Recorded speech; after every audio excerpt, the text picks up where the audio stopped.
everyone. I'm Hayden Miller, and welcome to the 43rd edition of the Gen Z Frequency. I'm here with Greg Witt, and this newsletter is loaded with the following topics, so let's dive right in.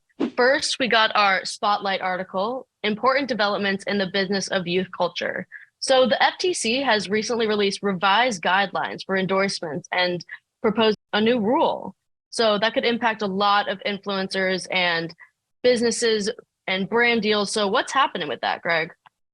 Thanks, Hayden. Yeah, this recent update of revised guidelines from the FTC, the Federal Trade Commission, has a lot of impacts. It basically, bottom line, what it's doing, and actually I'm not really all about government controls, but these FTC guidelines or laws are actually really important, and they make a lot of sense because ultimately they're calling brands and people, talent, influencers, to fucking get honest, and to not be deceived. As they should. Yeah, absolutely. And a lot of the areas that the guidelines cover here are on product reviews.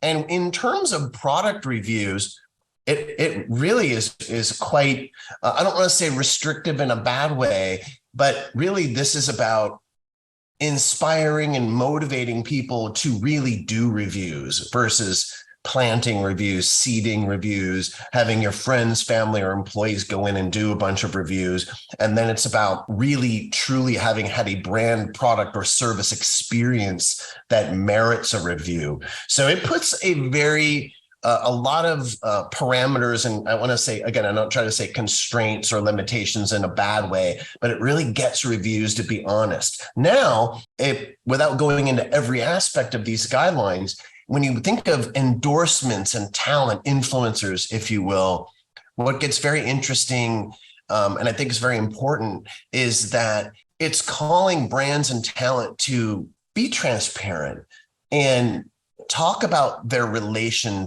with each other, and also be about real experiences, not just about shout outs or trying to promote a product that they also had not used or that they have not had a positive experience with. So there's that aspect in the influencer or the talent side of this, but really importantly is about ways that let's just say influencers in the broad sense of endorsements, that really clearly articulate in a caption, audio, like in their actual speaking and or in their visuals, their connection to the products that they're serving. So my big takeaway, I don't know if it's a big takeaway, but an actionable takeaway here, like what you want to tell creators, is it's really important to think of footers or think of different ways that you're creatively talking about, like how this brand supports you and how you're super excited to be a part of that brand family. Just really getting into like interesting creative ways that feel as natural as they can to you, but your association with brands.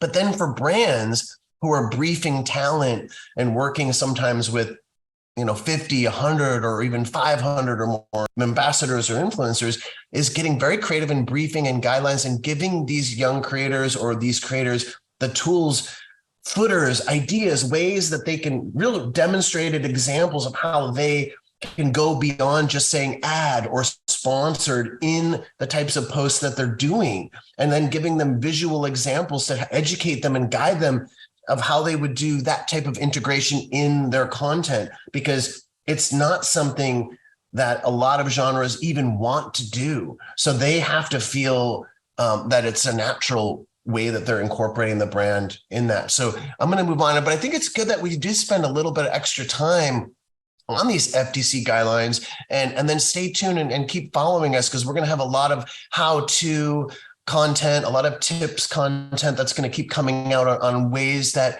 brands and creators can work to apply some of these new FTC guidelines in their work. So we're moving on. Let's go. Yeah, I'm going to segue right off of that. This whole week theme is sort of kind of about gifting talent, and moving on to this inspiration, the creator marketing quote, which I'm going to read, and the youth and creator marketing strategy talk. It's all surrounded about this theme of sort of gifting talent and gifting these influencers that are working for these brands. So moving on to the quote, The simple gesture of gifting done with intention acts as a door opener, providing creator talent with an authentic brand experience and a way to get to know you. Emphasize genuine feedback and allow them to share their thoughts naturally. Remember, gifting is just one piece of the strategic mix, setting the stage for deeper collaborations and long-term brand relationships by our very own Greg Witt. So Hey, that, I totally agree with you.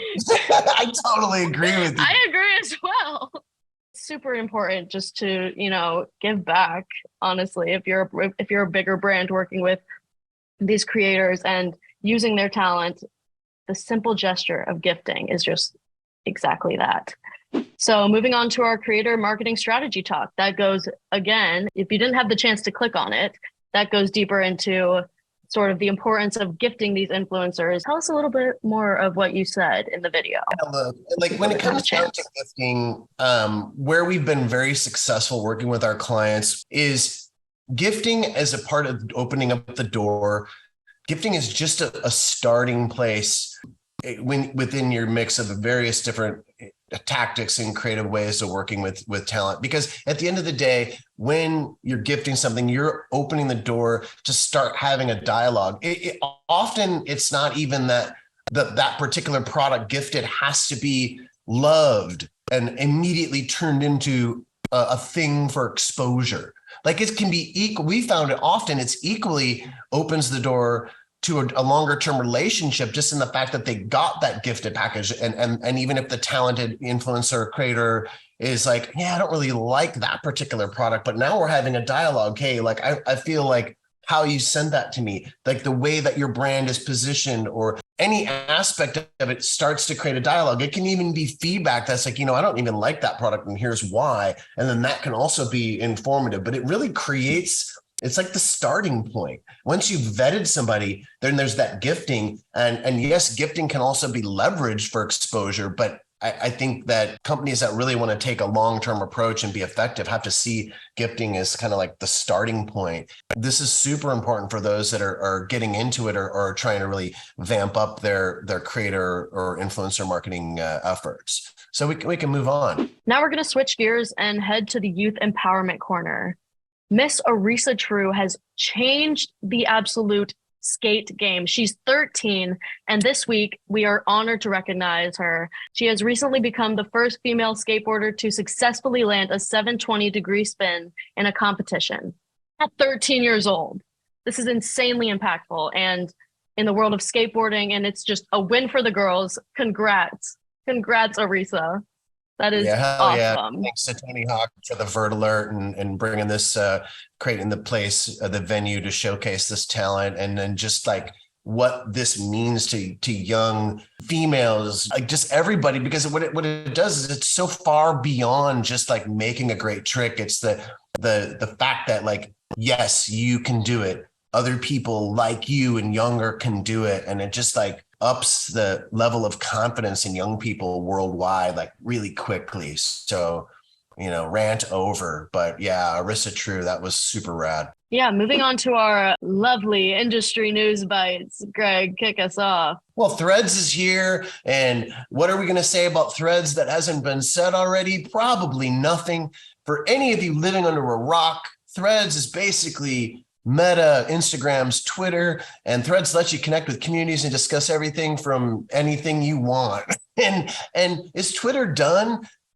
I don't really know that we're in a place to say that, right? Every platform has its niches. Is Threads going to be completely sustainable? Threads is very convenient for brands and creators and just people at large to just kind of go back and forth from an Instagram overall meta experience into that same type of Twitter experience, that Twitter ripoff experience. But it's also a good experience. And so time will tell. No crystal ball here. In TikTok news, look, TikTok's always started as a music first app.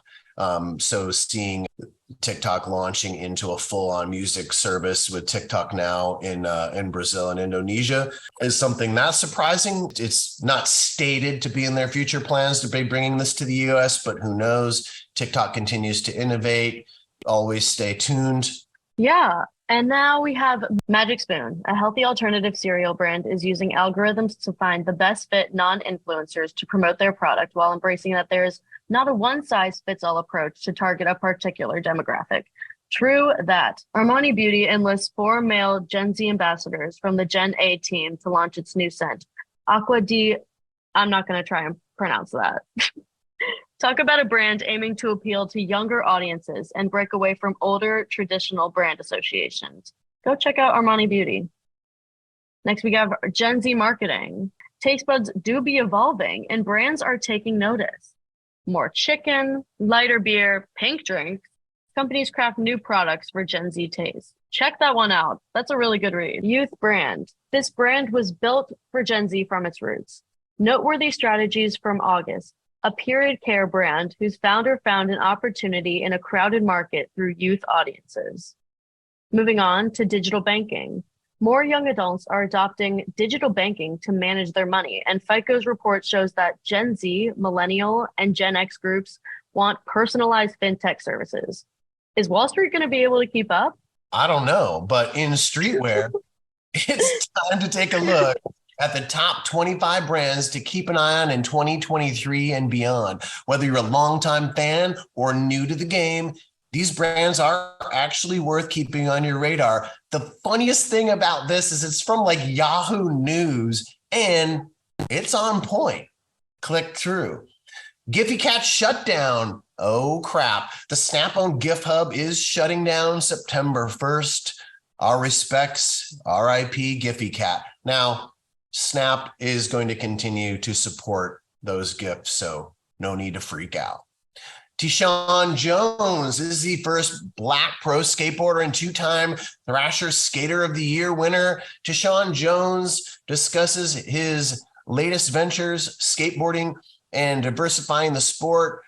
What I love is just anytime somebody comes from culture, comes from somewhere where they gain confidence, they gain the skills, they gain notoriety, and then they start going beyond just their sport. They go on empowering young people, and they go on into entrepreneurship. I love it. ASICS is just going in deep. They're going global with skateboarding. Obviously, me personally, I love that from where I come from. So stay tuned on updates for the release of ASICS Skateboarding worldwide. Moving on to the self-audit. Greg, would you like to take us through that? For this week's self-audit, take the Youth and Creator Marketing Challenge. If you're a new subscriber, I'm going to tell you how it works. Give each question a no, yeah, or hell yeah, and write it down.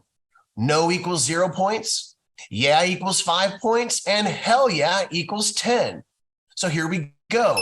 Are you leveraging gifting as a technique to identify creators who genuinely interest your targeted customer base or audience? Have you crafted a compelling value proposition that goes beyond monetary compensation, emphasizing the benefits of receiving gifted products for creators?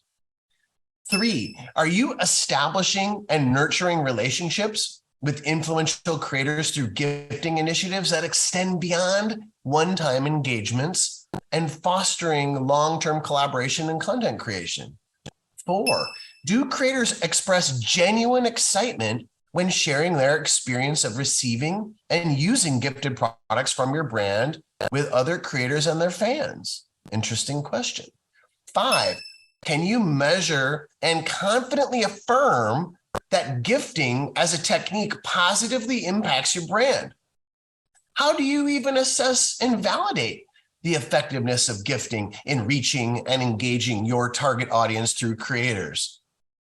Gives you something to think about. Let's see where you sit in those 5 questions and be honest with yourself. We're not judging.